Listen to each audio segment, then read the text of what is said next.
Hello everyone, welcome back to our Accounting 210. In this video, we continue with the chapter 4, ABC costing. Last time we spent some minutes to review chapter 3 because chapter 4 also carries the same topic with chapter 3, which is the manufacturing overhead allocation. Chapter 3 talking about that in the manufacturing part, for the plant, all of the jobs there, they will have the same rate, no matter it's job A or job B, they use the same plant-wide rate. In chapter 4, we basically follow the same logic, but we refine the system, and then we have more than one rate, depending on different department, depending on different activities. So now let's get started. Before we go to really talk about the numbers, the textbook give you a very good example why it's necessary to refine the cost allocation, right? So we still allocate our manufacturing overhead, but we want it to be more accurate. We want it to be more accurate by refining it. The general story here is that there are 3 students, they share one room, so they are roommates, and then they have different activities, and then they totally have this 900. So this 900 is very similar with manufacturing overhead. So how do you allocate this 900 to these 3 students? It's similar like the job A, job B, and job C, right? How do you allocate this 900 to different jobs? One easy way is you said, everybody allocate 300. That's very easy. But the problem is maybe like David use more internet or cable or TV than Matt, and Matt has more grocery than Mark. So it's not accurate to allocate 300. We said ideally we should just, for each activity, we allocate, we found, hey, who uses more, who uses less, then we can allocate. So that's how do we refine the allocation system. As I said, I think it's really good example because it happens. You can find out it's very useful for your daily life even. So at the end, after doing all this discussion, they found out instead of having this 300, so the total is 900, right? The total is 900. Their job is how do they allocate the 900. So as I said, the first easy way is everybody 300. But after having a refined system, so you can find out that they have different numbers. Here is the thing I want to point out. Is no matter how do you, so this is one way they allocated, maybe based on the real activity. This is just the equal allocation. This is just the equal allocation. This is method 1. This is method 2. No matter which method you use, the final number has to be 900. So the actual is 900. What I want to say is the manufacturing overhead allocation is very similar, like how do you split a pizza. So the actual size of the pizza is 900. No matter how do you allocate. One way is you allocate to 3 equal parts, right? So everybody 300. The other way is somebody has a little bit more, somebody has a little bit less, right? So based on, their activity. But no matter how do you allocate, the pizza is the same size. I'm sorry, I draw this as a little bit small, but allocation is just the way to allocate. Your actual has to be 900. It doesn't mean, you allocate this way, then it will become 800. No, your actual is always 900. It's just which one, who gets the large slice, right? Or who gets the equal slice, or who gets the small slice. So allocation is just an arbitrary method. Actual is always 900. This is important. because at the end of this PowerPoint, you can find I'll put a question there. I said cost allocation is just for manufacturing overhead. It's not for direct labor, direct material, because we said direct labor, direct material, we can trace them, right? So we can trace our direct cost. We can trace them. And cost allocation is arbitrary. It's just a way we divide the piece. So the actual is always the same. So no matter what method, right? Like here, this question said there are two methods. No matter what method, the actual manufacturing overhead is always the same. Okay, it's always the 900. It's always that piece. Okay, so now let's go to the detailed number. Learning objective 1 is we said we want to use departmental. We want to use departmental manufacturing overhead allocation. So from this name, you can find out we focus on the departmental rate. So we focus on department. We focus on department. So each department will have one rate. In chapter 3, is we said it's called plant-wide rate, or we call it a traditional rate, or we call this one because all the jobs in that plant, they use the same rate. But chapter 4, we call it a departmental rate. We call it departmental rate. For each department, they will have a different rate. So now let's look at the number.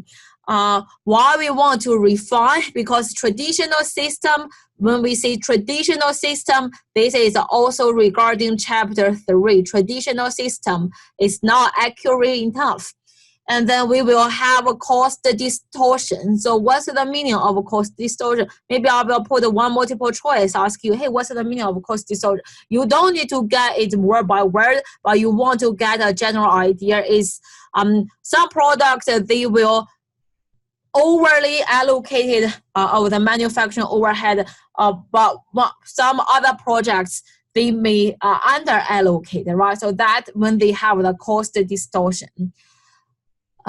Next one, talking about for our plant-wide manufacturing overhead rate. So it carries the same logic. But we focus on each. Oh, what I'm talking about? This is the plant-wide rate, right? This is the plant-wide rate. This is chapter 3. This is what we did for chapter 3. We said the plant-wide overhead rate is that we use one rate and apply it to all the jobs in that plant. We said we got this rate is total estimated manufacturing overhead divided by total cost driver. So we got that rate. A textbook give you this example. I'll just go through it very briefly because I don't want to focus too much detail in chapter 4. I'm being honest, there is no big problem even in chapter 4. So I want you to just get general idea and make sure you know how to do the multiple choice for your exam, okay? So we are lucky we don't go too detail. Plant-wide rate is, we said, you get all the manufacturing overhead rate is $1 million, and then you get all these direct labor hour, that is our base is 62,500. So we get the rate is $16 for one direct labor hour. We got this $16 for one direct labor hour. But here, for that company, we have two jobs. One job is doing the elliptical, and then the other one is doing the treadmill. So they have two jobs. However, using the plant-wide rate, we don't care, right? We said no matter what job, we use the same rate, which is $16. So we got a $16, we time the direct labor hour, we got 160. You can find out that they are allocated with the same amount of the manufacturing overhead cost. So we use this $16 and then we apply it to all the jobs. But we think that's not accurate enough. So we refine it with the departmental job, the rate. We said, hey, see, you have two jobs, right? You have two jobs and they have different features. And then they use a different department.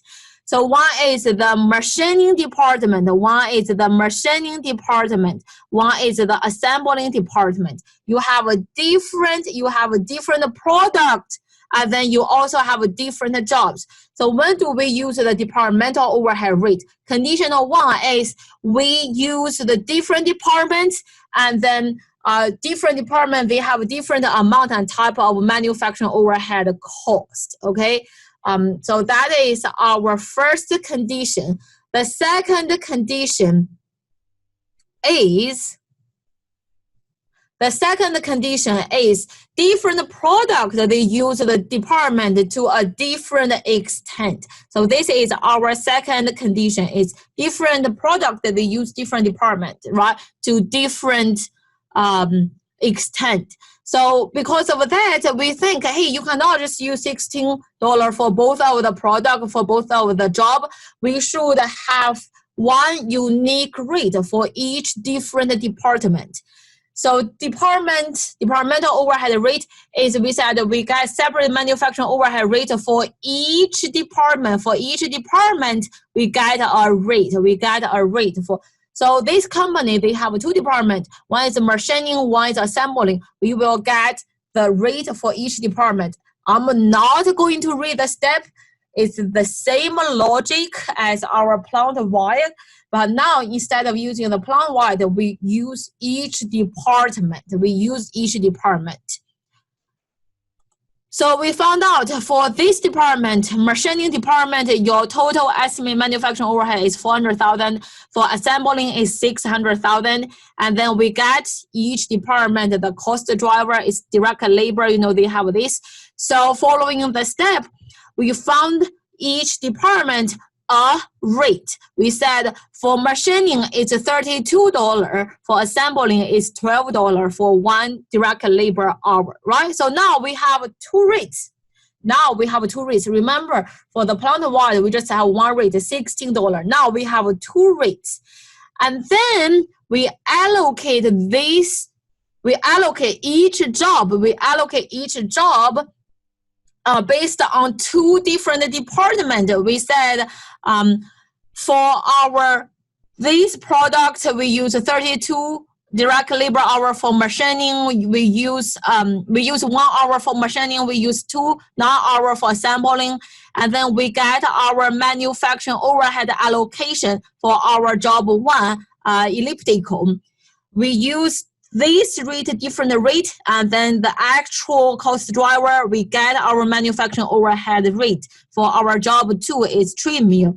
So we found out that our each job, they will have a different manufacturing overhead rate, which is more accurate than just using one rate. So for our machining department, the rate will be $32. For assembling, it's $12. And then we use each different rate. We use this different rate to time the actual cost driver. We get $140 for our first job. We use different rate to time our actual the hour. We get the $200 for our second rate. So remember, our traditional way is use the plant-wide. We just have one rate, is 16. We allocate 160,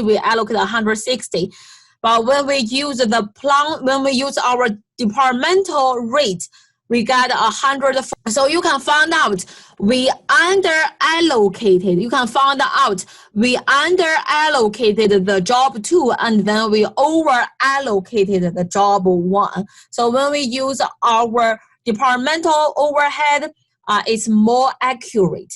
When we use our plant-wide, we have this cost distortion problem. Okay, so that's all for learning objective 1. Is instead of using one plant-wide overhead rate. So for plant-wide, that's what we have learned in chapter 3. And we just have one rate for all the jobs. But in chapter 4, what we learned is we said for each department, we will have one rate, right? For each department, we will have one rate. So that is more accurate. Okay, so I stop here. In the next video, we will talk about a more defined method based on each activity. As I said from the beginning of this video, it carries the same logic as chapter 3, and I don't want to really go through too much detail. You get the logic. In chapter 3, you focus on plant wild, so you have just one manufacturing overhead. You divide the cost driver. In chapter 4, you still do the same thing, but you do it based on different department. So for manufacturing department, you get that department manufacturing overhead total, and you divide that department cost driver. You get that department rate. For assembling, you do that department, the manufacturing overhead total, you divide by that department, the cost driver, you get assembling department allocation rate. Okay, so that's all. Let me know if you have any question, and then I'll see you next time.